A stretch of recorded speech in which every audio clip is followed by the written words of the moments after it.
Pois é, tá todo mundo tenso, o clima tá pesado. Por exemplo, o Diego Souza ontem foi dar uma entrevista. Quer dizer, foi dar uma entrevista ou não? É que ele costuma não falar. Principalmente no momento de crise, né? Esse tipo de jogador que quando tá acuado, sentindo acuado, ele foge dos microfones. Mas eu fica irritadinho. achei agressivo, Diego Muito, Souza. muito agressivo. Então vamos ver como foi. Vamos ver como foi. Torcedor do Sport quer escutar. Tu quer ter algum problema comigo ou não?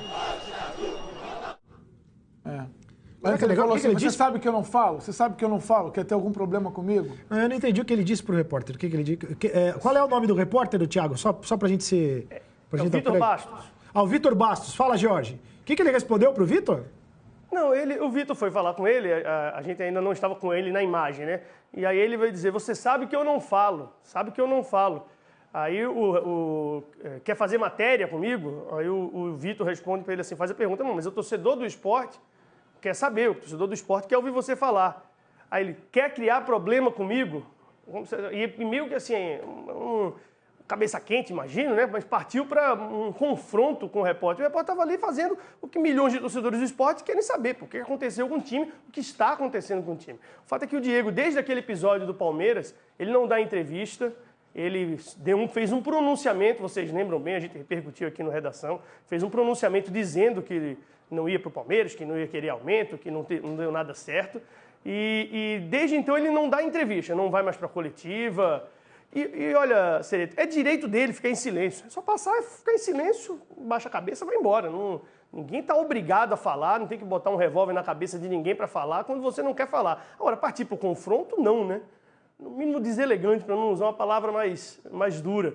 E assim, eu imagino, não deve estar sendo fácil, mas é aquela história, né? Quem muito tem, muito é cobrado, né? Ele é o ídolo do clube, né? Ele veste a camisa 87, até 3 meses era jogador de seleção brasileira, adorado, e estampa todas as campanhas promocionais para ter sócio, campanhas promocionais de fornecedores. E quando o time está na baixa aí, tem um comportamento desse tipo, é estranho, né? Para não dizer outra coisa. Eu já acho um pouco diferente, viu, Jorge? Eu acho que ele tinha que dar entrevista nessa hora, sim. Porque o Diego Souza... Mas o direito de não falar... Claro, tem o direito de não falar. Ele tem o direito de não falar e tudo bem. Mas ele tem que dar a cara para bater. Nesse momento, a torcida do esporte quer que o Diego Souza se manifeste. O Diego Souza, como jogador mais importante do time, tem que dar a cara para bater, tem que falar. Por que o esporte está nessa situação? É muito fácil se esconder nesse momento. Entendeu? E principalmente, Cereto, você que também já foi repórter de campo, além de outras múltiplas atividades, ele até tem o direito de não falar, mas a torcida do esporte quer saber. Agora, não acho que ele tem o direito de falar. Você quer criar problema comigo? Não, claro que não. Porque o repórter perguntou o que ele tinha a falar. É criar problema com ele? Eu não concordo. E eu perguntaria ao Jorge Guilherme, com a sua permissão, o seguinte. O Luxemburgo, Vanderlei Luxemburgo, a quem eu apelidei de o estrategista, contra o Grêmio falou que ia fazer, que ia acontecer e tal. De prático, o que ele fez? Interrogação. Ele fez 3 mudanças no time, né? Ele colocou o Everton Felipe, mudou também na zaga. E assim, o que mudou, o que ele quis fazer, o que eu imagino, né? Eu não falei com o Luxemburgo essa semana, a gente acompanha o noticiário, viu as entrevistas, viu a entrevista coletiva dele. O que ele queria era sacudir o time, né? E era colocar, assim, de certa forma conseguiu, porque se vocês lembram, até os muros da ilha amanheceram pichados, né? Cobrando Diego Souza.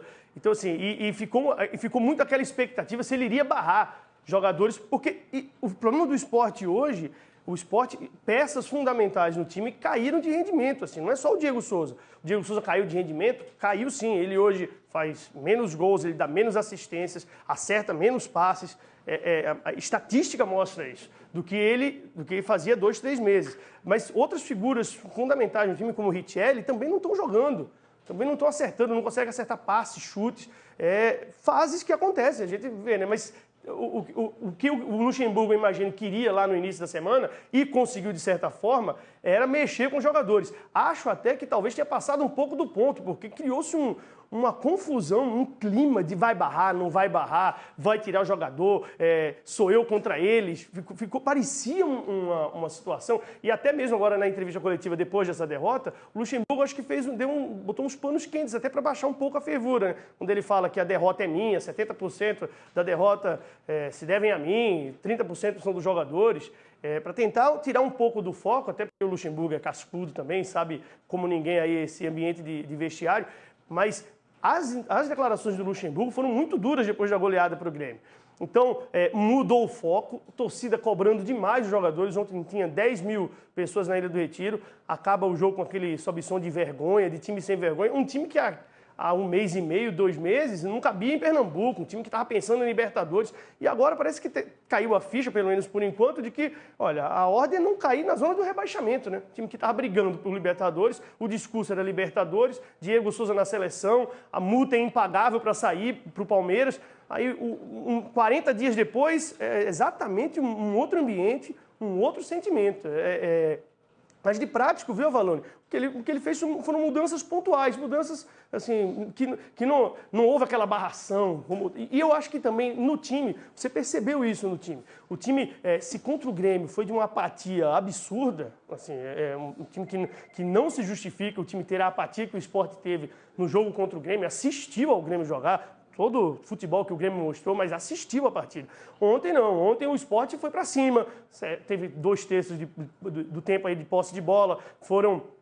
Assim, agora você vê como o jogo estava, como a gente diz aqui em Pernambuco, estava troncho, né? Estava torto. Foram 35 bolas lançadas na área e 5 cabeçadas, aquele jogo de chuveirinho. O Sport teve 25 finalizações, 6 chances reais de gol. Assim, queria muito, mas muito chutão, muita bola sem uma efetividade mesmo. E o Avaí, com 4 chances reais, fez um gol, poderia ter feito o segundo. Então, o time está, eu acho que hoje, para esse jogo, não faltou vontade, faltou foi futebol mesmo. E faltou também, com relação a... Voltando só para encerrar esse assunto do Diego Souza, o repórter não teve nem tempo de perguntar, viu, Cereto, Avalone, Ébolo e amigos. Quando ele foi chegar, já foi levando a patada. Assim, você, num momento desse, você vai falar com quem? Vai falar com o reserva do reserva? Não, vai falar com o craque do time, com o ídolo do time, né, não?